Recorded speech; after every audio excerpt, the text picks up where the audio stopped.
Good morning everyone. आवाज़ आपको सुनाई पड़ रही मेरी दिव्य?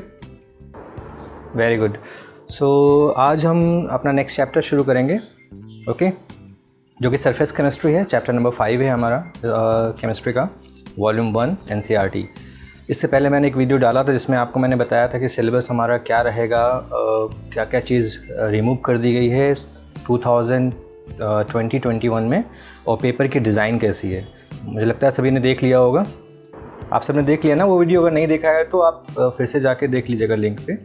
वो बहुत ज़रूरी है क्योंकि आपको पैटर्न जानना भी ज़रूरी है, और ऑब्जेक्टिव होने का मतलब ये नहीं कि आपके लिए वो बहुत आसान हो गया है, ठीक है। वो और भी ज़्यादा डिफ़िकल्ट हो गया है क्योंकि ऑब्जेक्टिव क्वेश्चन जो होते हैं वो आपको बहुत हद तक कंफ्यूज भी करते हैं कि इसके ऑप्शंस क्या क्या हो सकते हैं, ओके।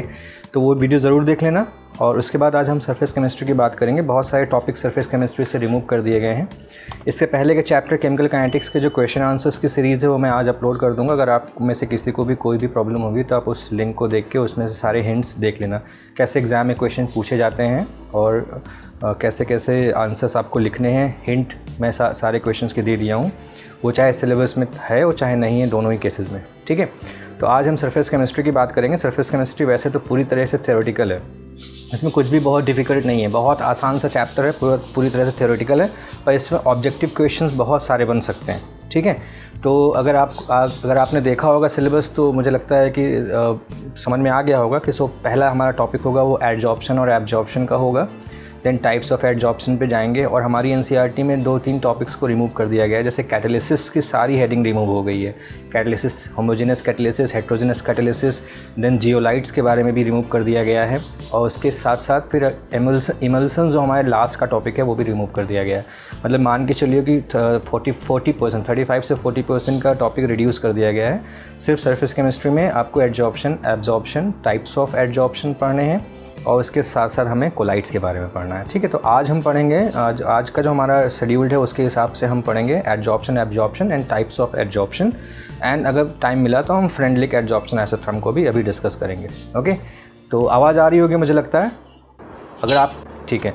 तो मैं बैक कैमरा ऑन करूँगा, ठीक है, और अपनी बुक की तरफ मूव करूँगा, और बुक के साथ साथ कुछ छोटी सी एक्टिविटी करके दिखाऊँगा कि एडजॉर्प्शन एब्जॉर्प्शन में डिफरेंस क्या है। हालांकि आप सब जानते होंगे, लेकिन फिर भी थोड़ी सी एक्टिविटी करेंगे तो आपको और क्लियर हो जाएगा, ठीक है। तो मैं बैक कैमरा ऑन करने जा रहा हूँ, आपको अपनी वाइट बोर्ड और बुक की तरफ लेके चलेंगे। बुक दिखाई पड़ रही है ना? बोलो बेटा। Very good. तो अब हम सरफेस, थोड़ा सा मैं इसको जूम कर देता हूँ, थोड़ा और करीब आ जाएगा। सरफेस केमिस्ट्री पे चलते हैं। तो पहला हमारा हेडिंग है, जो आज की चैप्टर का नाम है सरफेस केमिस्ट्री। और सरफेस केमिस्ट्री में जैसा कि एज द नेम इंडिकेट्स, सबसे पहले मैं हमेशा हर लेक्चर को शुरू करने से पहले एक बात आपसे कहता हूँ कि आपको चैप्टर का नाम का मतलब पता होना ज़रूरी है। अगर आप चैप्टर के नाम यानी कि उसकी हेडिंग के बारे में नहीं जानते हो तो आप उसके बारे में क्या समझ पाएंगे। तो सरफेस केमिस्ट्री, इसका मतलब क्लियर हो गया होगा कि ऐसी केमिकल फिनोमेना, केमिकल प्रोसेसेस जो सरफेस पे हो रही हैं, हम उनकी बात करेंगे इस चैप्टर में, ओके। तो सरफेस केमिस्ट्री में वो सारी प्रोसेसेस जो सरफेस पे हो रही है, इसीलिए हम एडजॉर्प्शन की बात करते हैं, कैटालिसिस की बात करते हैं, ये सब सरफेस की फिनोमेना है, ठीक है। तो सरफेस केमिस्ट्री में बहुत सारे एग्जांपल्स हैं। जैसे मैं अगर आपको एग्जांपल दूं तो जैसे हमारे घर में पेंटिंग चल रही है, तो पेंटिंग एक तरह की एक सरफेस फिनोमेना है ना। सरफेस फिनोमेना का मतलब है कि पेंट जब लगाया जाता है तो वो वॉल के ऊपर ही तो स्टिक करता है, इनसाइड तो मूव नहीं करता, ठीक है। तो ये एक तरह की एक सरफेस फिनोमेना है, यानी कि ये सरफेस पे होने वाली फिनोमेना। उसके अलावा और भी बहुत सारे एग्जांपल्स हैं, जिसमें अगर आप कभी बाहर जाते हो और वापस लौट के अपने घर पे वापस आते हो तो आप देखते हो आपके चेहरे पे एक ब्लैक कलर की कोटिंग आ जाती है, कोक या कह सकते हो जो अनबर्न कार्बन हमारे इन्वायरमेंट में इधर उधर फैला हुआ है, उसकी वजह से हमारे स्किन पे डिपॉल्यूशन आ जाता है। बहुत सारी ऐसी प्रोसेस हैं जिनको हम ये मान के चलते हैं कि सरफेस पे हो रही है। इसके अलावा जितने भी कैटालिसिस की रिएक्शंस हैं, मैंने थोड़ी देर पहले ये बताया कि सारी कैटालिसिस की रिएक्शन, देन देखो कोरोजन इलेक्ट्रोड प्रोसेस ना, ये सारी की सारी जो प्रोसेस यहाँ लिखी हुई ये सब सरफेस पे परफॉर्म होने वाली प्रोसेस है। और इसके बाद जो ये सरफेस पे होती है, जैसे मान लेते हैं कि मैं इस वाइट बोर्ड पर ही लिख रहा हूँ, तो ये वाइट बोर्ड पर जो लिखने की प्रोसेस है ये भी एक सरफेस फिनोमेना है। ये सरफेस पे ही तो हो रहा है, ये बल्क में नहीं जा रहा है। बल्क और सरफेस में डिफरेंस समझ में आता होगा। बल्क का मतलब होता है इनसाइड मूवमेंट, पूरी बॉडी के अंदर मूवमेंट। जैसे मान लेते हैं अगर हम अपने फेस पे अगर हम टैल्कम पाउडर लगा रहे हैं तो टैल्कम पाउडर का लगाना क्या हुआ, ये एक सरफेस फिनोमेना हुआ।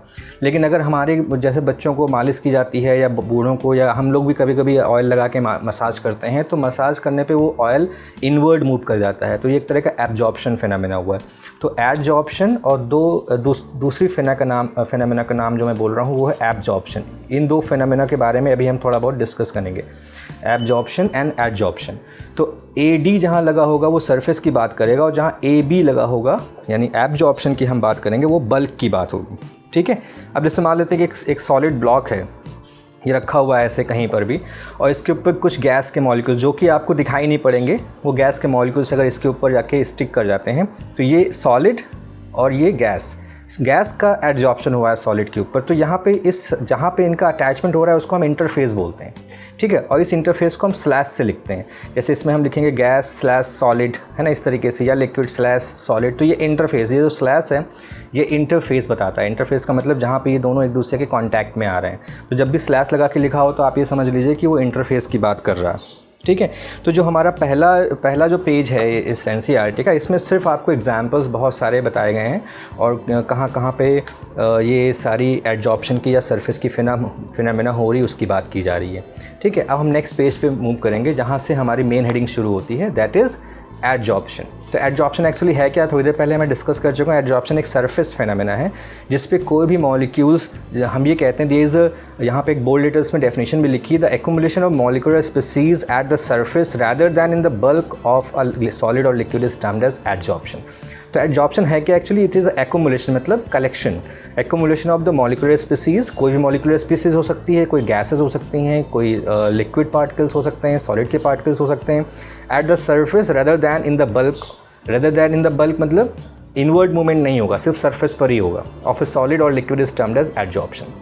गैस की बात यहाँ क्यों नहीं कर रहे, क्योंकि गैस डिफ्यूज़ हो जाती हैं आपस में, इसलिए उनमें आप डिफ्रेंशिएट नहीं कर सकते हो कि गैस के ऊपर किसी का एडजॉर्प्शन हो रहा है या नहीं हो रहा है। ठीक है, अब इसके बाद दो सबस्टेंसेस हैं, एक जो एडजॉर्ब हो रहा है और दूसरा जिस पे एडजॉर्प्शन हो रहा है, उनके लिए स्पेसिफिक नेम दिए गए हैं। द मॉलिक्यूलर स्पीसीज और सबस्टेंस विच कंसनट्रेट्स और accumulate at the surface is termed as adsorbate. जिसका एडजॉर्प्शन हो रहा है उसको हम एडजॉर्बेट बोलते हैं, और जिसके ऊपर हो रहा है उसको हम एडजॉर्बेंट बोलते हैं। ठीक है, तो दो नए टर्म आपने अभी सुने, एडजॉर्बेट एंड एडजॉर्बेंट। तो एडजॉर्प्शन एक हेडिंग है जिसके अंदर हमने ये कहा है कि it is the accumulation of the molecular species over the surface of the solid और द लिक्विड। ये एडजॉर्प्शन हो जाएगा। और इसमें दो चीज़ें हमने और पढ़ी, एक पढ़ी एडजॉर्बेट और दूसरी पढ़ी हमने एडजॉर्बेंट। ये दोनों चीज़ें हो गई। एडजॉर्बेट क्या है, जो एडजॉर्ब हो रहा है।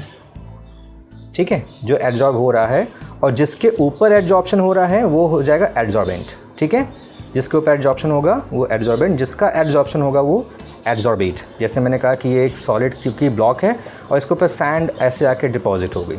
ठीक है, तो सैंड का डिपोजिशन होना ये एडजॉर्बेट हो गया, सैंड के पार्टिकल्स। और ये जो सॉलिड ब्लॉक है, जैसे मान लो ब्रिक हो गई या कोई भी ब्लॉक हो गया, ये हो जाएगा आपका एडजॉर्बेंट। ठीक है, तो इस तरीके से इसको हम डिफ़ाइन करते हैं। बहुत सारे एग्जांपल्स हैं हमारे बुक में दिए हुए हैं, और आप भी आजकल जान ही रहे हो कि कोविड-19 में हम सभी मास्क लगा के चलते हैं।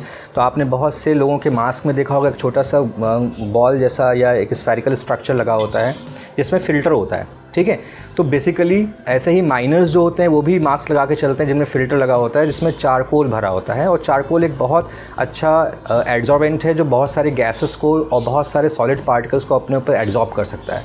वैसे यहाँ पे एग्जांपल लिखा है, फिर gas like O2, H2CO, Cl2, NH3, SO2 is taken in a closed vessel containing powdered charcoal. It is observed that the pressure of the gas in the enclosed vessel decreases. The gas molecule concentrate at the surface of the charcoal, that is gases are adsorbed at the surface। कहने का मतलब है कि मान लेते हैं कि अगर एक कंटेनर है, इस कंटेनर में बहुत सारी गैसेज आपने फिल कर रखी है और यहाँ पे आपने एक चारकोल रख दिया, तो इससे पहले जब इसका प्रेशर निकालते हैं, जैसे आपने क्लास 11th में एक यू ट्यूब ऐसे करके पढ़ा होगा, एक स्ट्रक्चर था इक्विलिब्रियम चैप्टर में, तो यहाँ पर ऐसे मरकरी भरी थी, है ना। जब इसमें चारकोल नहीं रखोगे आप, तो यहाँ मरकरी लेवल इस ट्यूब में उस ट्यूब में सेम रहेगी, लेकिन जैसे आप चारकोल यहाँ रख दोगे तो जो यहाँ की गैसेज है वो गैसेज ये अपने ऊपर एब्जॉर्ब कर लेगा, तो अंदर प्रेशर रिड्यूस हो जाएगा। जब प्रेशर रिड्यूस होगा तो इस तरफ जो इस कंटेनर से कनेक्टेड है वो वहाँ की मर्करी लेवल जो होगी वो ऊपर की तरफ चढ़ जाएगी, क्योंकि यहाँ अंदर प्रेशर रिड्यूस कर जाएगा बिकॉज गैसेस जो हैं वो एब्जॉर्ब हो गई हैं। ओके, इस तरीके से हम ये बताते हैं कि चारकोल एक बहुत अच्छा एब्जॉर्बेंट है जो सारी गैसेस को एब्जॉर्ब कर सकता है। उसके अलावा बहुत सारी डाइज़ को रिमूव करने के लिए भी हम एनिमल चारकोल का इस्तेमाल करते हैं। जैसे इसमें एक ऑर्गेनिक डाई के बारे में लिखा है मिथाइलिन ब्लू, जिसको अगर आप एनिमल चारकोल इसमें डाल दोगे तो सारा का सारा डाई अपने ऊपर एब्जॉर्ब कर लेगा और वो सोल्यूशन जो होगा वो आपका कलरलेस हो जाएगा। ठीक है, इसका इस्तेमाल शायद मैंने कभी आपको बताया हो, जो शुगर फैक्ट्री होती हैं वो पहले के समय में एनिमल चारकोल का इस्तेमाल करती थी, जो शुगर सिरप निकल के आती थी जिससे शुगर क्रिस्टल्स बनते हैं। शुगर क्रिस्टल्स इतने फाइन इसलिए होते हैं क्योंकि उसके अंदर से स्टेनिंग निकाली जाती है, अदरवाइज़ वो इतने फाइन नहीं हो सकते ना। बिकॉज आप सबने शुगर केन का जूस पिया होगा, पर वो तो ग्रीनिश येलो दिखता है, लेकिन जब आप शुगर क्रिस्टल्स देखते हो तो एकदम फाइन होती हैं, एकदम ट्रांसपेरेंट सी होती हैं। तो ऐसा क्यों होता है? क्योंकि उसमें स्टेनिंग निकाली जाती है। उस स्टेनिंग को निकालने के लिए भी हम एनिमल चारकोल का इस्तेमाल करते हैं। ठीक है, ऐसे थर्ड एग्जांपल भी है, ये जो शुगर वाली जो मैंने बात की वो थर्ड एग्जांपल में लिखी है। And fourth, the air becomes dry in the presence of silica gel. Silica gel एक बहुत ही कॉमन एग्जांपल है। अगर आप अपने घर में किसी भी इलेक्ट्रॉनिक एप्लायंसेस के बैग को देखिए तो या उसके बॉक्स को, कर्टन को देखिए, तो आपको उसके अंदर छोटा सा पाउच दिखाई पड़ेगा जिसके ऊपर सिलिका जेल लिखा होता है। और ये सिलिका जेल करता क्या है, ये अपने ऊपर एब्जॉर्ब करता है वाटर वेपर्स को, जिससे कि वहाँ का जो एनवायरनमेंट है वो मॉइस्चर फ्री रहे और हमारी एप्लायंसेस ख़राब ना होगा। तो आप सब लोग अपने घर में कोई भी इलेक्ट्रॉनिक एप्लायंसेस होंगे उनको ओपन करके देखिएगा, उसमें ज़रूर ये सिलिका जेल के पाउचेस पड़े होंगे। क्या किसी ने देखा है तो मुझे रिप्लाई करके बताओ कि सर मेरे लैपटॉप के बैग में या हमारे किसी एक इलेक्ट्रॉनिक एप्लायंसेस के बैग में था। स्कूल बैग में लिया था और मैंने सर अभी तक रेजिडेंट किया था। क्या मैं समझ नहीं आया, फिर से बोलो बेटा। तो जब स्कूल बैग नया लिया था तो उसमें पड़ा रहता है एक हाँ हाँ हाँ, तो वो मैंने अभी तक रख रखा है ताकि मतलब हाँ। गीला हो तो तुरंत। हाँ, वेरी गुड। तो सिलिका जेल का काम वही होता है। हाँ बिल्कुल, उसमें भी होता है, जैसे कि वहाँ मॉइस्चर अगर होगा तो वो सारी चीज़ें ख़राब ना हो, इसलिए वो सिलिका जेल के पाउचेस डाल दिए जाते हैं। और जितने भी इलेक्ट्रॉनिक कितना वो एब्जॉर्ब करता है, उसकी अपनी एक कैपेसिटी होती है, उसके बाद वो एब्जॉर्ब नहीं कर सकता, क्योंकि उसकी सरफेस जब पूरी ऑक्यूपाई हो जाएगी तो फिर उसके बाद वो वाटर वेपर तो एब्जॉर्ब कर नहीं पाएगा। लेकिन उसके बाद अगर जब वो ड्राई हो जाएगा, मान लेते हैं अगर आपने उसको बाहर रख दिया, तो अपने आप सारे वाटर वेपर्स वहाँ से निकल जाएंगे। ठीक है, ये एक सिंपल सी डिफ्यूज़न की प्रोसेस है, इसमें बहुत ज़्यादा डिफ़िकल्ट नहीं है। अभी मैं आगे समझाऊँगा इसके पीछे की लॉजिक क्या है। ठीक है, कैसा ऐसे एब्जॉर्प्शन हो कैसे जाता है उसके बारे में भी अभी हम डिस्कस करेंगे। अब एक प्रोसेस का नाम है डिजॉर्प्शन। डिजॉर्प्शन का मतलब होता है कि कोई ऐसी प्रोसेस जिस प्रोसेस में एब्जॉर्ब सब्सटेंसेस उस सरफेस को छोड़ के निकल जाएं, उसको हम क्या बोलेंगे? डिजॉर्प्शन। डिजॉर्प्शन का मतलब समझ में आ गया? डिजॉर्प्शन एक वो फिनोमेना है जिस फिनोमेना में, जैसे मैंने कहा कि ये सरफेस था, इस सरफेस पे कोई मॉलिक्यूल्स एब्जॉर्ब थे, तो ये जब सरफेस को छोड़ के निकल जाएंगे तो उसको हम डिजॉर्प्शन बोलते हैं। ठीक है, इस सरफेस पे एक्युमुलेशन को हमने एब्जॉर्प्शन नाम दिया था और इस सरफेस से निकल के जाने को हम डिजॉर्प्शन का नाम देते हैं। ठीक है, तो ये तो हो गया डिजॉर्प्शन। तो एब्जॉर्प्शन पढ़ा आपने, फिर आपने एड्जॉर्बेट पढ़ा, फिर आपने एड्जॉर्बेंट पढ़ा, देन डिजॉर्प्शन पढ़ा। ठीक है, 4 प्रोसेस का नाम आपने भी सीख लिया। तो मुझे लगता है समझ में आ गया होगा। एब्जॉर्प्शन पहली हेडिंग थी हमारी, देन हमने इसमें एड्जॉर्बेट देखा, एड्जॉर्बेट क्या होते हैं, देन हमने इसमें एड्जॉर्बेंट देखा क्या होते हैं, फिर उसके बाद हमने डिजॉर्प्शन। टोटल 4 प्रोसेस हमने अभी डिस्कस किए। अब हम डिस्टिंक्शन बिटवीन, जो हमारी नेक्स्ट हेडिंग है वो है distinction between absorption and absorption. आप एब्जॉर्प्शन और एब्जॉर्प्शन को डिफ्रेंशिएट कैसे करोगे? तो अभी हम कई बार बोल चुके हैं जब से मैंने लेक्चर शुरू किया कि एब्जॉर्प्शन सरफेस की फिनोमेना है, मतलब सरफेस पे ही सारा काम हो रहा है, इस पर जो भी पार्टिकल्स हैं वो सरफेस पे डिपॉजिट हो रहे हैं। जबकि एब्जॉर्प्शन जो हमारा होगा वो हमारा बल्क फिनोमेना है, मतलब उसमें इनसाइड मूवमेंट होगा, जिसका मैंने कई सारे एग्जाम्पल आपको लेके बताया। अब मैं आपको एक एग्जाम्पल करके दिखाता हूँ। ठीक है, जैसे ये देखो, एक मेरे पास एक कुशन है। ठीक है, ये फोम है, इसको आप दबा के देखो, इसमें एयर सैक्स बहुत सारे हैं, एयर भरी हुई है। तो अभी दिखाते हैं कि इसमें क्या हो रहा है। जैसे ये पानी है, अगर मैं इसमें डुबोता हूँ तो डुबोने के बाद जब देखेंगे तो सारा पानी ये सोक कर लेगा, और सोक करने के बाद जब इसको हम प्रेस करते हैं तो ये पानी सारा इसका यहाँ से निकलता है। ठीक है, तो ये एब्जॉर्ब, ये बल्क में चला गया सारा का सारा पानी। ठीक है, ये बल्क में मूवमेंट हुआ, तो ये एब्जॉर्प्शन, वाटर का इसमें एब्जॉर्प्शन हुआ है। लेकिन अभी देखो मेरे पास, मैं अपने किचन से टर्मरिक लेके आया हूँ, और इस टर्मरिक को मैं जब इसमें, इस पूरे कुशन को टर्मरिक में ऐसे मैं सब तरफ से डिप कर देता हूँ। ठीक है, तो देखो लगभग सब तरफ से मैंने इसको डिप कर दिया इसके अंदर। अब ये आपको देखो सब तरफ से लग गया लगभग, ठीक है। लेकिन ये सरफेस फिनोमेना, इसको हमें प्रूव करने के लिए हम क्या करेंगे, इसको काट के देखेंगे कि एक्चुअली ये सरफेस फिनोमेना है कि नहीं है। तो मैं इसको काट के दिखाता हूँ आपको।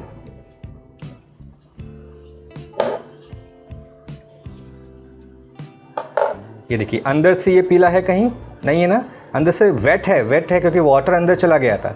लेकिन जो टर्मरिक है वो आपको सरफेस पर ही दिख रही है। तो ये सरफेस फिनोमेना हो गई। तो यानी कि टर्मरिक का एब्जॉर्प्शन हुआ है, लेकिन वाटर का क्या हुआ था, एब्जॉर्प्शन हुआ था, ठीक है। तो इस तरीके से मैं थोड़ा सा अपना हाथ साफ़ कर लूँ फिर आपको समझाता हूँ, ठीक है। मुझे लगता है समझ में आ गया होगा। एड्जॉर्प्शन और एब्जॉर्प्शन की एक्टिविटी से क्लियर हुआ कॉन्सेप्ट कि एड्जॉर्प्शन क्या हुआ और एब्जॉर्प्शन क्या हुआ। तो एड्जॉर्प्शन सरफेस पे हुआ और एब्जॉर्प्शन बल्क में हुआ। तो ये बेसिक डिफरेंस है दोनों में, ठीक है। इसका और भी बहुत सारा एग्जाम्पल जो मैंने शुरू में ही बता दिया था आपको। जैसे हम अपने घरों में जब हम टैल्कम पाउडर लगाते हैं तो टैल्कम पाउडर हमारे सरफेस चेहरे के या किसी भी बॉडी पार्ट पे जहाँ आप लगा रहे हो उसके सरफेस पे वो जाके डिपॉजिट होता है, तो वो एक तरह का एड्जॉर्प्शन है। लेकिन वहीं अगर आप ऑयल से मसाज करते हो तो ऑयल इनसाइड मूव कर जाती है, तो वो एब्जॉर्प्शन है, ठीक है, वो एब्जॉर्ब होता है। अब बात करते हैं एक और एग्जाम्पल की। जैसे अब तो क्योंकि स्कूल्स तो खुल नहीं रहे हैं, स्कूल्स में, हाँ बोलिए बेटा। हाँ वही मैं बताने जा रहा था, चॉक के साथ भी ये एक्टिविटी हो जाएगी। तो क्योंकि स्कूल्स खुले नहीं इसलिए मैं चॉक की एक्टिविटी दिखा नहीं सकता, अदरवाइज़ मैं चॉक की ही एक्टिविटी आपको दिखाता। चॉक की एक्टिविटी में हम क्या करते हैं कि जैसे मान लेते हैं एक चॉक है, उसको आप इंक में डिप करके बाहर निकालिए। तो जब उसको आप ब्रेक करके देखोगे तो उसकी इंक तो चारों तरफ लगी होगी, जो चॉक के चारों तरफ जो डाई है वो तो स्टिक कर जाएगी, लेकिन इनसाइड मूव नहीं कर पाएगी। मतलब जब उसको आप ब्रेक करके चॉक को ब्रेक किया तो आप अंदर से देखोगे चॉक वेट हो चुकी है, पूरी भीगी होगी, लेकिन कलर सिर्फ उसके सरफेस पे डिपॉजिट होगा। यानी जो डाई है जिससे वो इंक बनी है वो डाई ऊपर सरफेस पे आ रही है, यानी वो एब्जॉर्ब हो रही है। लेकिन जो सॉल्वेंट है वो बल्क में मूव कर गया, यानी कि वो इनसाइड चॉक के अंदर मूव कर गया, वो एब्जॉर्ब हो गया। इस तरह से हमारी बुक में इसका एग्जाम्पल भी लिखा हुआ है, ठीक है। तो ये चॉक का एग्जाम्पल भी हो गया। अब बात करते हैं मैकेनिज़्म ऑफ एब्जॉर्प्शन की। एब्जॉर्प्शन की मैकेनिज़्म क्या है, काफ़ी इंपॉर्टेंट है मैकेनिज़्म, क्योंकि अगर आपको ये समझ में आ गया तो इसके आगे की और भी जो छोटी मोटी हेडिंग्स हैं वो क्लियर हो जाएंगी। मैकेनिज़्म ऑफ एब्जॉर्प्शन, ये एब्जॉर्प्शन होता कैसे, कोई मुझे समझा सकता है कि एब्जॉर्प्शन होता कैसे? आप में से किसी को पता है मैकेनिज़्म क्या है, कॉन्सेप्ट इसके पीछे का? किसी को आता हो थोड़ा बहुत? चलो कोई नहीं, मैं ही समझाता हूँ इसमें क्या होता है। आपको मैंने क्लास 11th में सरफेस केमिस्ट्री पढ़ाया था, याद है किसी को? सरफेस केमिस्ट्री याद है? तो मैं सरफेस केमिस्ट्री को थोड़ा सा हिंट पहले करूँगा, उसके बाद फिर आगे बढ़ाऊँगा। सरफेस केमिस्ट्री मैंने आपको बताया था कि ये एक लिक्विड भरा हुआ है इसके अंदर, और उसके बाद मैंने एक बात बताई थी कि सरफेस क्लास 11th में जो हमने आपको पढ़ाया था सरफेस टेंशन, इस सरफेस टेंशन में आपको एक बात बताई गई थी कि सरफेस पे टेंशन अराइज़ क्यों होती है। किसी को याद है सरफेस टेंशन क्यों अराइज़ होती है? पानी साइड से थोड़ा चढ़ने लगे सर, सरफेस टेंशन से surface energy extra amount of energy आ जाती है, ठीक है। हाँ गुड, यही वजह है कि अनबैलेंस फोर्स की वजह से। जैसे जो अंदर के मान लेते हैं यहाँ कोई मॉलिक्यूल है तो वो हर तरफ से इक्वली अट्रैक्टेड है, तो इसका रिजल्टेंट क्या होगा, जीरो हो जाएगा, तो वो अपना सेटल है, मतलब वो स्टेबल है। लेकिन जो सरफेस के मॉलिक्यूल्स होते थे वहाँ पे सरफेस टेंशन क्यों आती थी कि सरफेस के मॉलिक्यूल इधर अगल बगल नीचे सब तरफ अट्रैक्ट हो रहे हैं, लेकिन ऊपर की तरफ तो कोई मॉलिक्यूल्स थे नहीं, इसलिए यहाँ पे अनबैलेंस फोर्स एक्सपीरियंस करते थे और ये इनवर्ड मूव करने की कोशिश करते थे, जिसको ही हम सरफेस टेंशन से समझाते थे। बिल्कुल सेम प्रोसेस है एब्जॉर्प्शन पे कि जैसे मान लेते हैं कि एक सॉलिड का ब्लॉक है, इस सॉलिड के ब्लॉक की अगर आप बात करिए तो इस सॉलिड के ब्लॉक में जो सेंटर में या कहीं भी पूरे इस सरफेस को छोड़ के इस पूरे ब्लॉक में कहीं भी जो भी मॉलिक्यूल्स होंगे वो हर तरफ अपने ही जैसे मॉलिक्यूल से सराउंडेड हैं और वो सब एक दूसरे को अपनी तरफ अट्रैक्ट कर रहे हैं, तो इन मॉलिक्यूल्स का रिजल्टेंट फोर्स कितना हो जाएगा, ज़ीरो हो जाएगा, ठीक है। ज़ीरो फोर्स वो एक्सपीरियंस करेंगे, यानी वो बैलेंस्ड हैं, बैलेंस फोर्स एक्सपीरियंस कर रहे हैं, इसका मतलब है कि ये स्टेबल रहेंगे, ठीक है। लेकिन जो सरफेस के मॉलिक्यूल्स, जो सरफेस पे ये जो मॉलिक्यूल्स हैं, इन मॉलिक्यूल्स के केस में क्या है, ये सब तरफ इधर नीचे की तरफ, अगल बगल सब तरफ तो मॉलिक्यूल्स है, पर ऊपर की तरफ कोई मॉलिक्यूल नहीं है। तो यानी कि ये मॉलिक्यूल्स भी एक अनबैलेंस फोर्स एक्सपीरियंस कर रहे हैं। ये अनबैलेंस फोर्स एक्सपीरियंस करने की वजह से अनस्टेबल हैं। तो ये स्टेबल कब होंगे? जब इनके ऊपर कोई एक लेयर आ जाएगी।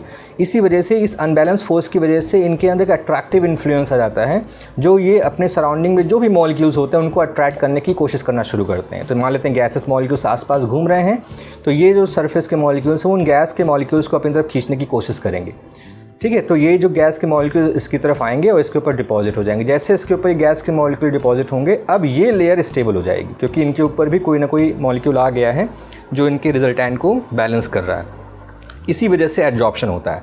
ठीक है, तो बेसिकली हुआ क्या कि जो सरफेस के मॉलिक्यूल्स थे वो एक अनबैलेंस फोर्स एक्सपीरियंस कर रहे थे, और इसी अनबैलेंस फोर्स के एक्सपीरियंस की वजह से इन्होंने अपने सराउंडिंग में जो भी मॉलिक्यूल, चाहे वो लिक्विड के हों, चाहे वो गैस के हों, चाहे वो सॉलिड के हों, उनको अट्रैक्ट करना शुरू करते हैं और अपने ऊपर एडजॉर्ब करके खुद को स्टेबल कर लेते हैं। ठीक है, तो ये तो हुआ सिंपल मैकेनिज़्म। ठीक है, अब इस मैकेनिज़्म की खास बात है जिसको हम थर्मोडायनेमिकल एस्पेक्ट से समझते हैं। तो इसके लिए एक हेडिंग आती है जिसको कहते हैं थर्मोडायनेमिकल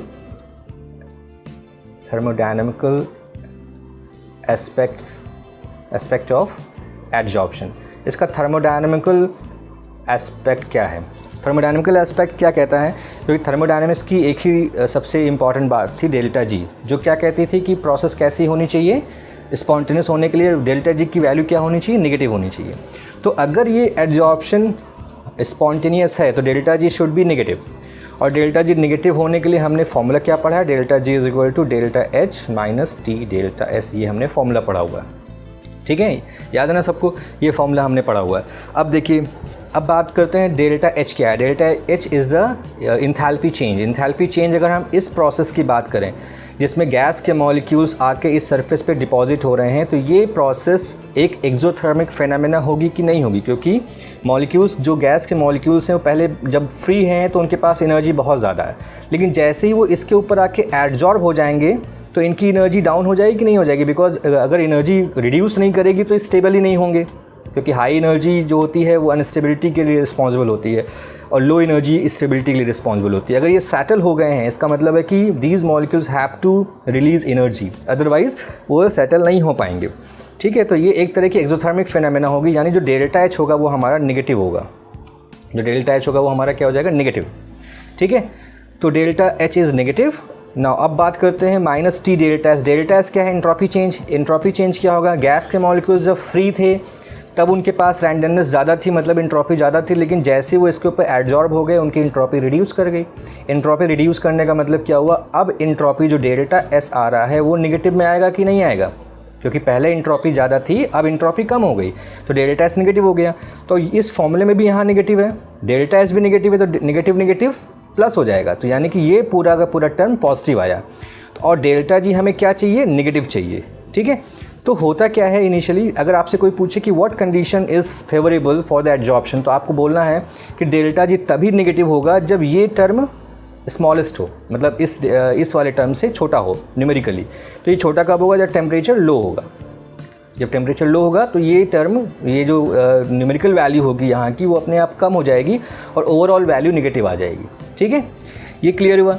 अब एक और बात यहाँ पे आती है कि जनरली अगर हम बात करें तो जब भी एडजॉर्प्शन होगा तो हमेशा डेल्टा एच की वैल्यू टी डेल्टा एस से न्यूमेरिकली ज़्यादा होती है, तभी एडजॉर्प्शन हो रहा है, अदरवाइज हो ही नहीं पाएगा। ठीक है, और अगर आपसे ये बात कही जाए कि क्या हमेशा एडजॉर्प्शन स्पॉन्टेनियस होता है, तो इसका आंसर होगा नो।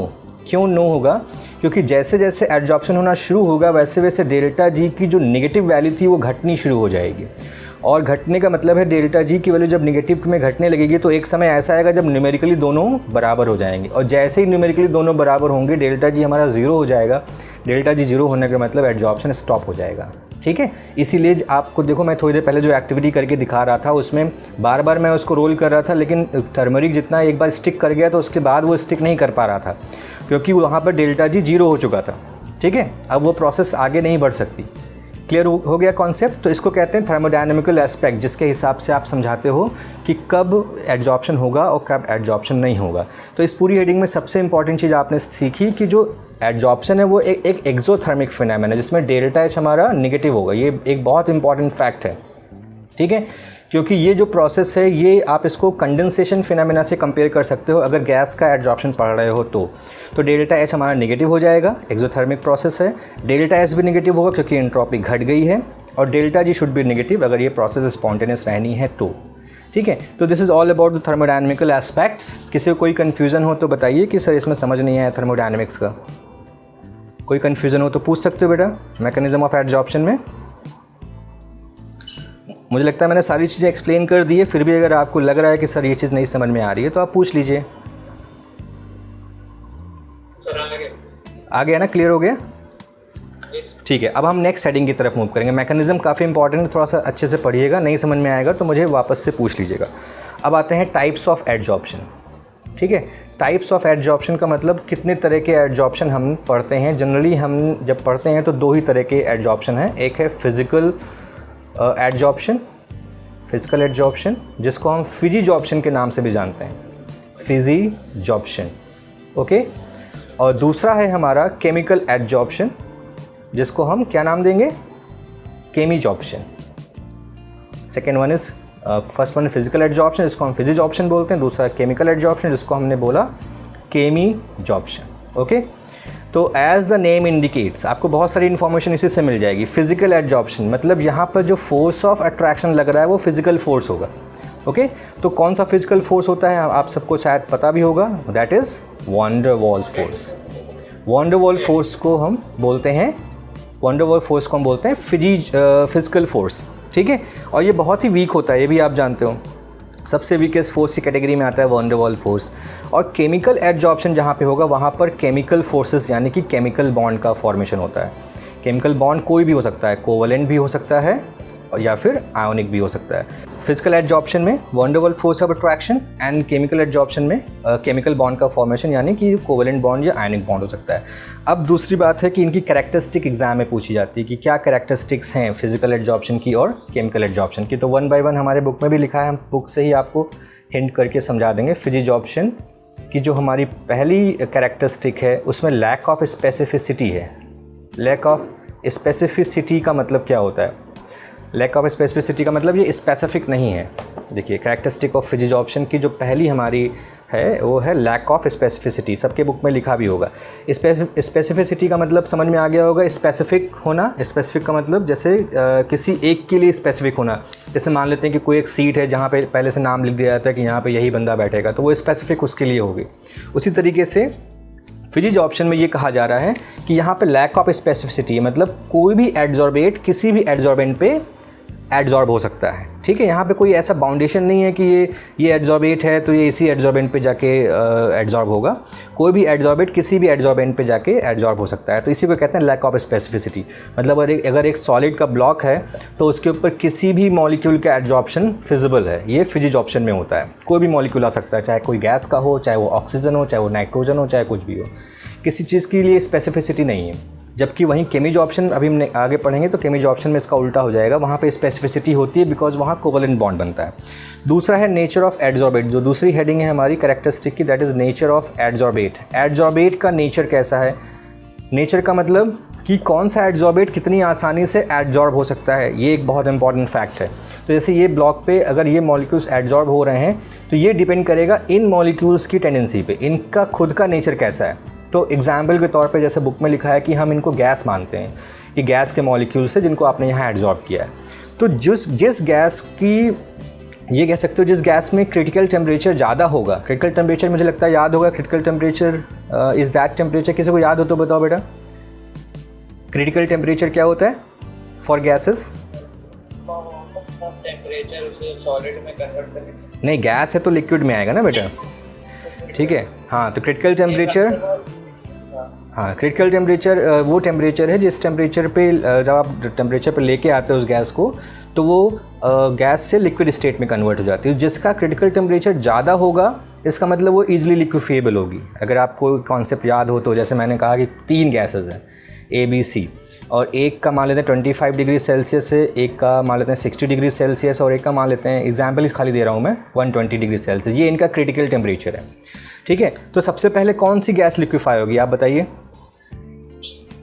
120 120, वेरी गुड, 120 वाली सी वाली सबसे पहले लिक्विफाई होगी, बिकॉज आप टेम्परेचर को रिड्यूस करोगे तो हाई से लो की तरफ आओगे ना, टेम्परेचर हाई से लो की तरफ आओगे तो सबसे पहले कौन सा आया नंबर सिस्टम के हिसाब से आप स्टडी करिए, सबसे पहले कौन सी वैल्यू आएगी, 120 डिग्री सेल्सियस आएगी। यानी सबसे पहले किसका लिक्विफिकेशन होगा, सी का, फिर बी का, फिर ए का।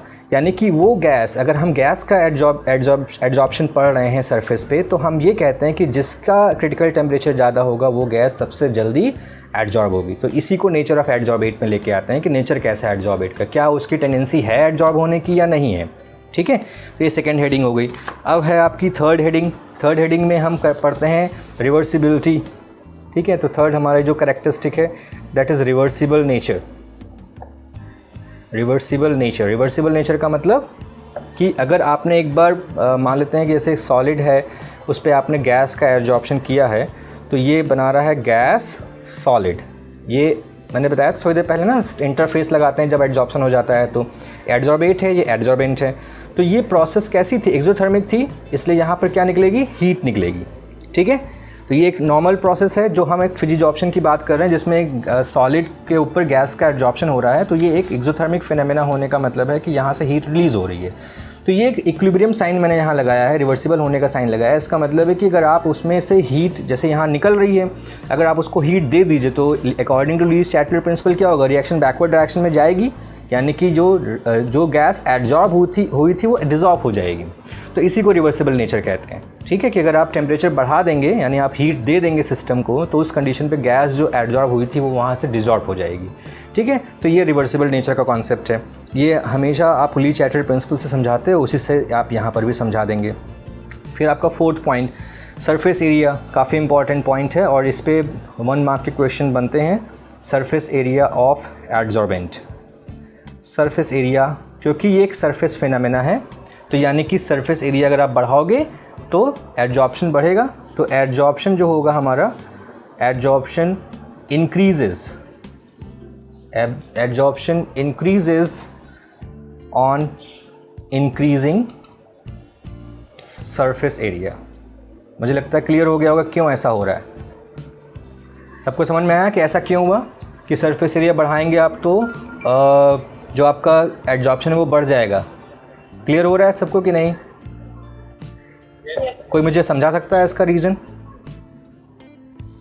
सरफेस एरिया बढ़ने के साथ साथ एडजॉर्प्शन क्यों बढ़ा? क्योंकि एक सरफेस फिनोमेना है। इसका छोटा सा एग्जांपल मैं अगर आपको समझाऊं तो एक आइस क्यूब से समझते हैं। ठीक है, आपके पास इतनी बड़ी आइस क्यूब है एक, और आप उसको ग्लास में, एक ग्लास पानी में आप डालिए तो आप देखोगे उसको मेल्ट होने में टाइम लगेगा। लेकिन अभी इसी आइस क्यूब को अगर आप एकदम क्रश कर दीजिए छोटे छोटे पार्टिकल्स में, तो इमीडिएटली मेल्ट हो जाएगी।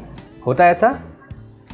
ऐसा होता है कि नहीं होता? बिकॉज जो मेल्टिंग ऑफ आइस है ये भी एक तरह के सरफेस फिनोमेना, बिकॉज सरफेस से ही तो यहाँ पर जो सॉलिड मॉलिक्यूल्स हैं वाटर के वो लिक्विड में कन्वर्ट हो रहे हैं। तो आपने देखो जब ये पूरा एक आइस क्यूब था तो उसका सरफेस एरिया, आप तो मैथ्स के बच्चों आप समझते हो, सरफेस एरिया सिर्फ इतना ही होगा।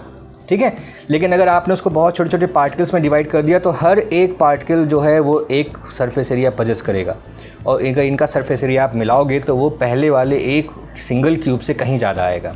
ठीक है, तो सरफेस एरिया जैसे आप क्रश कर देते हो सरफेस एरिया बढ़ जाता है, तो वैसे ही एडजॉर्प्शन भी बढ़ जाएगा। ठीक है, समझ में आ गया? कोई कन्फ्यूज़न तो मुझे नहीं लगता कि नहीं होगा सरफेस एरिया का भी। अब लास्ट जो इसका पॉइंट है that is enthalpy of adsorption. जो लास्ट इसकी कैरेक्टरिस्टिक है that is enthalpy of adsorption. तो एंथैल्पी ऑफ एडजॉर्प्शन, क्योंकि ये weak van der Waals force से ये एडजॉर्प्शन हो रहा है, तो इसकी जो एंथैल्पी ऑफ एडजॉर्प्शन होगी वो बहुत लो होगी, और इसकी रेंज जो हमारी एनसीईआरटी में मेंशन की गई है वो 20 to 40 किलोजूल पर मोल है। क्योंकि ये एक्सोथर्मिक फिनोमेना है तो ये नेगेटिव में वैल्यू तो रखेगा, डेल्टा एच जो हमारा होगा वो नेगेटिव में होगा क्योंकि ये प्रोसेस एक्सोथर्मिक है। पर क्योंकि जो फोर्स लग रहा है वो बहुत ही ज़्यादा स्ट्रॉन्ग नहीं है, इसलिए जो ये एंथैल्पी आ रही है उसकी रेंज काफ़ी कम है। ठीक है, समझ में आ गया? क्योंकि और आपने ये भी पढ़ा हुआ है कि जितना स्ट्रॉन्ग बॉन्ड होता है उतना ही ज़्यादा एनर्जी वो रिलीज़ करता है, और जितना वीक बॉन्ड होता है उतनी कम एनर्जी रिलीज़ करता है। तो एंथैल्पी ऑफ एडजॉर्प्शन यहाँ पे कम क्यों है? क्योंकि van der Waals force week होता है, इसलिए वो लेस अमाउंट ऑफ एनर्जी को रिलीज़ करता है। ठीक है, तो एंथैल्पी ऑफ एडजॉर्प्शन इसका काफ़ी कम होता है। अब हम केमीजॉर्प्शन की कैरेक्टरिस्टिक की तरफ मूव करेंगे। केमीजॉर्प्शन, हाँ बेटा बोलिए। फर्स्ट पॉइंट समझा दीजिए उस टाइम लेफ्ट हो गया था ये। कोई बात नहीं, मैं आपको इसी से समझा देता हूँ, आपको समझ में आ जाएगा। वहाँ पे मैंने फर्स्ट पॉइंट लिखा था लैक ऑफ स्पेसिफिसिटी, ठीक है, और यहाँ पे लिख रहा हूँ हाई स्पेसिफिसिटी। तो फिजिक्स ऑप्शन में लैक ऑफ स्पेसिफिसिटी, पहले तो स्पेसिफिसिटी समझना ज़रूरी है। स्पेसिफिसिटी का मतलब किसी स्पेसिफिक चीज़ के लिए, ठीक है। जैसे मान लेते हैं कि अगर आपसे ये कहें कि एक पर्टिकुलर अवार्ड फंक्शन हो रहा है, कहीं कुछ फंक्शन हो रहा है जहाँ पे सीट अलॉट कर दी जाती है कि ये सीट इस पर्टिकुलर आदमी के लिए है, तो वो स्पेसिफाई कर दी जाती है कि वहाँ कोई और नहीं बैठेगा। उसी तरह से स्पेसिफिसिटी का मतलब यही होता है।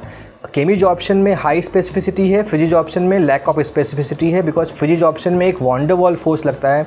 वॉन डर वाल फोर्स की एक रेंज होती है, मान लेते इतनी दूरी तक की उसकी रेंज है, तो इतनी दूरी में जो भी मॉलिक्यूल्स आएंगे वो सब एब्जॉर्ब हो जाएंगे, ठीक है। इसलिए कहते हैं कि वहाँ पर लैक ऑफ स्पेसिफिसिटी है। लेकिन केमिज ऑप्शन में हम हाई स्पेसिफिसिटी क्यों बोल रहे हैं, क्योंकि ये क्या बनाता है, केमिकल बॉन्ड बनाता है। याद है थोड़ी देर पहले डिस्कस किया हमने कि यहाँ पे जो फोर्स लग रहा है वो एक तरह का केमिकल बॉन्ड है। तो केमिकल बॉन्ड हर एक दो मॉलिक्यूल आपस में नहीं बना सकते, उसके लिए एक स्पेसिफिक फीचर होना ज़रूरी होता है, ठीक है। इसीलिए हम ये कहते हैं ये बहुत हाईली स्पेसिफिक है। जैसे मैंने कहा कि प्लैटिनम है, पैलेडियम है, निकल है, ये सब हाइड्रोजनेशन करते हैं। ये कैटलिस्ट हैं, ये हाइड्रोजनेशन करते हैं क्योंकि ये हाइड्रोजन मॉलिक्यूल के साथ आसानी से बॉन्डिंग कर सकते हैं। लेकिन आप कहो कि ये ऑक्सीडेशन क्यों नहीं कर पाते, क्योंकि इसमें ये जो कॉन्सेप्ट है इसमें जहाँ पे जो बॉन्ड बन रहा है ये लिटिल बिट केमिकल बिहेवियर का बॉन्ड है, जिसकी वजह से हर एक कैटलिस्ट हो चाहे वो हर एक सरफेस फिनोमेना हो, अगर वो केमिज ऑप्शन की फिनोमेना है तो स्पेसिफिक होगी। वो एक पर्टिकुलर केमिकल बॉन्ड एक दो पर्टिकुलर मॉलिक्यूल्स के बीच में ही बन सकता है, ठीक है। इसलिए बहुत ही हाईली। क्या हुआ बेटा? प्लैटिनम तो सरफेस एरिया में भी आ जाएगा। हाँ बिल्कुल आ जाएगा। आप इसको पूरे ब्लॉक को ब्रेक कर दीजिए तो इसकी जो कैपेसिटी है, जो इसकी टेंडेंसी है रिड्यूस करने की या हाइड्रोजनेशन करने की, वो बढ़ जाएगी। सरफेस एरिया दोनों में ही आएगा, केमिज ऑप्शन में भी आएगा और फिजिक्स ऑप्शन में ही आएगा, वो दोनों में कॉमन है, ठीक है।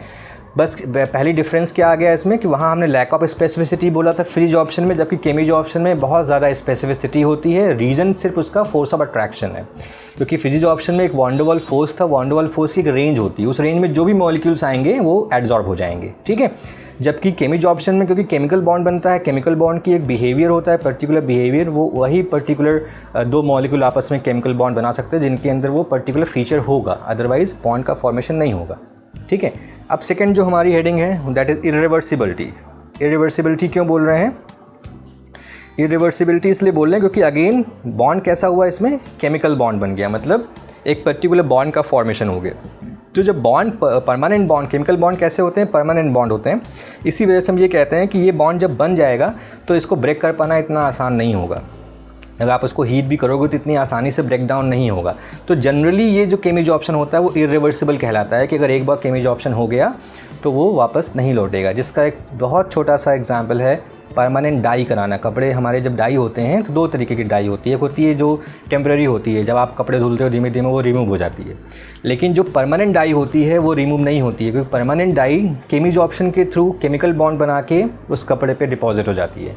तो आप चाहे जितना उसको वॉश करिए, धूप में सुखाइए, कुछ भी करिए, उसकी डाई नहीं रिमूव होगी। लेकिन जो टेम्पररी डाई होती है वो धीमे धीमे धुलने के साथ साथ रिमूव हो जाती है, क्योंकि वहाँ पर हम ये कह सकते हैं कि जो उनका केमिकल बॉन्ड है वो काफ़ी वीक है या वो फिजिक्स ऑप्शन के थ्रू अटैच हुई है, ठीक है। क्लियर हुआ? अब आती है थर्ड हेडिंग जिसमें अगेन सरफेस एरिया है। तो सरफेस एरिया का कॉन्सेप्ट तो दोनों में सेम ही रहेगा। यहाँ पर भी सरफेस एरिया अगर बढ़ेगा तो जो आपका एड्जॉर्प्शन है वो इंक्रीज़ करेगा, जैसे फिजिक्स ऑप्शन में था। And the next one is enthalpy of adsorption. तो एंथैल्पी ऑफ एड्जॉर्प्शन जो केमिज ऑप्शन में होगा ये काफ़ी ज़्यादा होगा, क्योंकि इसमें जो बॉन्ड हो रहा है, बॉन्ड बन रहा है वो काफ़ी हाई फोर्स ऑफ अट्रैक्शन से बन रहा है और इसकी रेंज होती है 80 to 240 किलोजूल पर मोल, ठीक है। तो इसकी वजह से हम ये कहते हैं कि यहाँ पर जो एंथैल्पी ऑफ एड्जॉर्प्शन वो काफ़ी ज़्यादा है, क्योंकि यहाँ पर केमिकल बॉन्ड का फॉर्मेशन हो रहा है, ठीक है। एक दो डिफरेंसेस और हैं जो आपकी इस टेबल में लिखे हैं, आप जब पढ़ोगे तो आपको समझ में आ जाएगा। मैं वन बाय वन सारी डिफरेंसेस आपको समझा देता हूँ। इससे पहला फिजिक्स ऑप्शन में है it arises because of van der Waal force, तो यहाँ केमिकल बॉन्ड फॉर्मेशन की बात हो गई। फिर लिखा है it is not specific in nature, ये भी हमने डिस्कस किया था, और केमिज ऑप्शन स्पेसिफिक होता है। देन लिखा है फिजिक्स ऑप्शन में कि it is reversible in nature, ये भी हमने थर्ड पॉइंट में डिस्कस किया था, तो यहाँ पर ये इरिवर्सिबल होता है। फोर्थ पॉइंट कहता है depends on the nature of the gas more easily liquefiable gas are adsorb readily, वही जो हमने क्रिटिकल टेम्परेचर वाली बात कही थी वो इसमें डिस्कस हो रही है। इसमें ये कह रहे हैं it also depends on the nature of the gas which can react with the adsorbent show chemisorption, जो रिएक्ट कर सकती है वही एडजॉर्प्शन शो करेगी, केमिजॉर्प्शन शो करेगी, अदरवाइज सारी गैसेज केमिजॉर्प्शन शो नहीं करेंगी, जैसे मैंने अभी आपको उसकी प्लैटिनम, पैलेडियम और निकल की एग्जाम्पल के थ्रू समझाया। देन 5वां पॉइंट है एंथैल्पी ऑफ एडजॉर्प्शन लो होता है फिजिजॉर्प्शन में, जबकि केमिजॉर्प्शन में एंथैल्पी ऑफ एडजॉर्प्शन बहुत हाई होता है। ठीक है, क्योंकि क्यों होता है? बिकॉज फोर्स ऑफ अट्रैक्शन का यहाँ कॉन्सेप्ट है। देन 6 पॉइंट है low temperature is favourable for adsorption. तो मैंने आपको इस हेड यहाँ पर देखो ये रिएक्शन से समझाया था कि अगर आप टेम्परेचर बढ़ाओगे तो ली चैटर प्रिंसिपल लगेगा और रिएक्शन बैकवर्ड चली जाएगी, जिसकी वजह से डिजॉर्प्शन हो जाएगा। तो ये कह रहा है कि लो टेम्परेचर फेवरेबल है। ठीक है, लेकिन जब हम केमिजॉर्प्शन की बात करते हैं तो high temperature is favourable for adsorption, it increases with the increase of temperature, because chemical bond का यहाँ फॉर्मेशन होता है। और केमिकल बॉन्ड बनने के लिए इससे पहले वाले चैप्टर में आपने पढ़ा था क्या पढ़ा था? एक्टिवेटेड कॉम्प्लेक्स पढ़ा था, जिसके लिए आपको कौन सी एनर्जी चाहिए थी, याद है किसी को?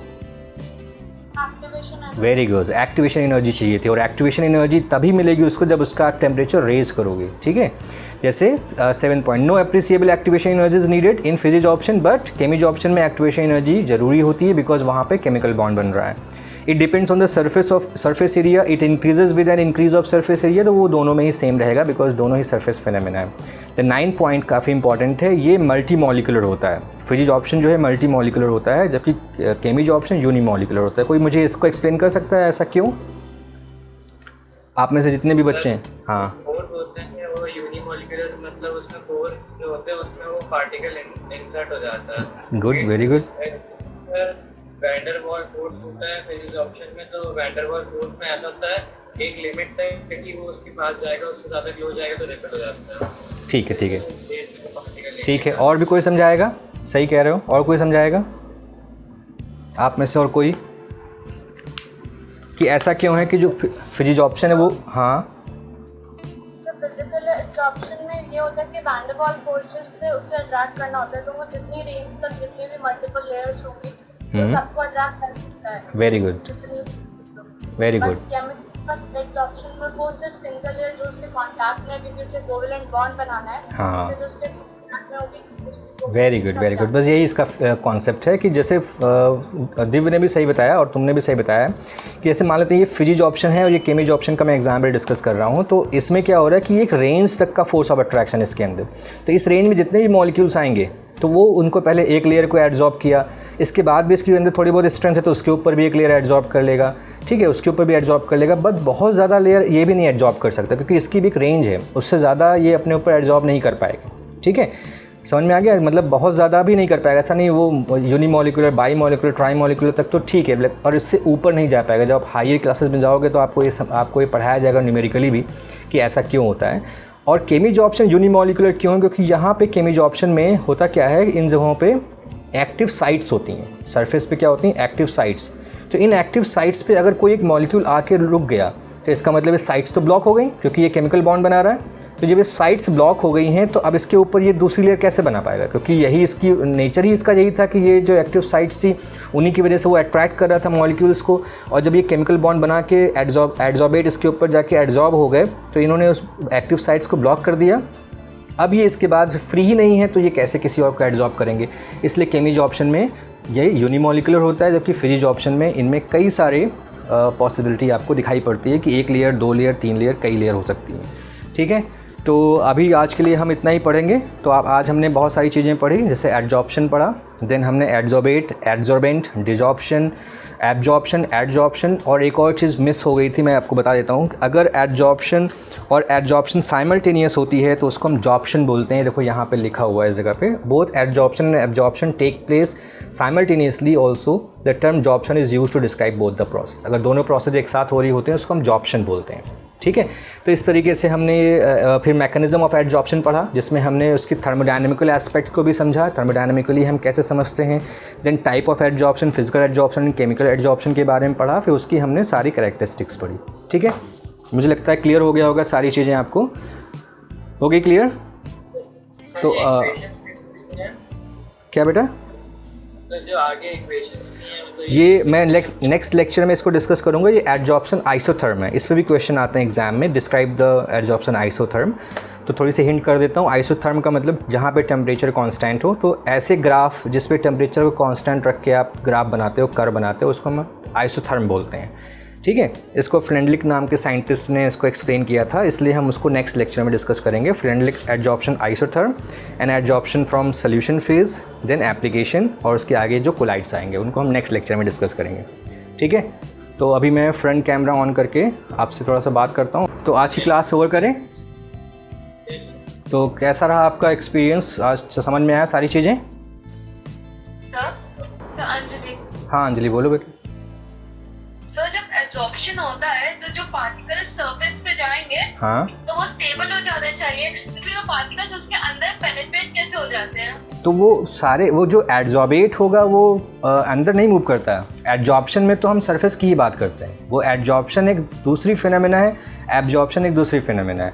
एडजॉर्बेट सरफेस पर ही रहेंगे। ठीक है, जैसे एक एग्जाम्पल बताते हैं। एग्जाम्पल है जैसे सिलिका जेल, अभी थोड़ी देर पहले हमने डिस्कस किया। सिलिका जेल के बारे में बताया था ना कि सिलिका जेल जो होता है वो आपका वाटर को अपने ऊपर एड्जॉर्ब करता है। याद है, मैंने कहा था इलेक्ट्रॉनिक गैजेट्स जो होते हैं उनके अंदर देखो आपको छोटे से पाउच मिलेंगे जिसमें लिखा होता है सिलिका जेल। याद आ रहा है कुछ? तो सिलिका जेल क्या करता है? एड्जॉर्ब करता है। लेकिन वही कैल्शियम एनहाइड्रस कैल्शियम क्लोराइड जो करता है वो एब्जॉर्ब करता है। दोनों ही पानी का ही काम कर रहे हैं।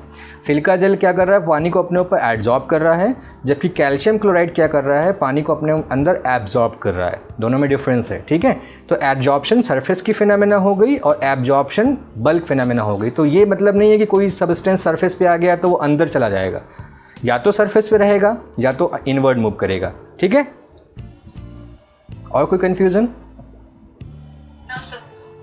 और किसी कुछ पूछना हो तो पूछ लो बेटा। हो गया ना सब क्लियर आज का कॉन्सेप्ट?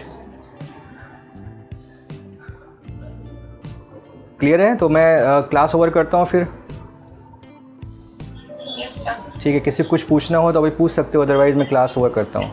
ठीक है, okay, bye bye. Sir thank you sir. Welcome.